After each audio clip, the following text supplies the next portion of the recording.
A man is now in police custody after he was seen casually waving a gun on West Kings House Road Sunday night, causing a scare in the area. It's believed the man who refused to hand over the gun to the police was intoxicated. We have more in this report. Scene from a movie. 29-year-old Zachary Reed, who it appears was the star of his own action show. In this video, he's walking in the middle of West Kings House Road full of traffic, scaring motorists and pedestrians on the busy Carnival Sunday.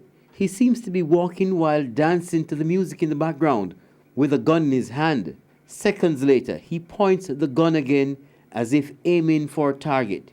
He continues walking, aiming his weapon at a motorist. Reports later suggest that Reed proceeded to a party called Big Wall, still waving his gun, sending patrons scampering.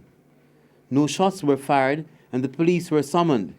His attorney, Tom Tavares Finson, says Reed was not granted station bail. He was treated at the University Hospital yesterday for injuries that he received and was interviewed this morning, charged with illegal possession of firearm and assault, and was placed in custody.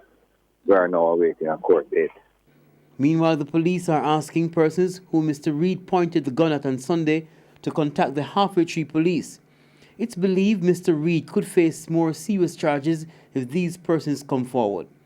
Senior police sources told TVJ News that Mr. Reed is almost certain to lose his firearm permit. Kirk Wright, TVJ News.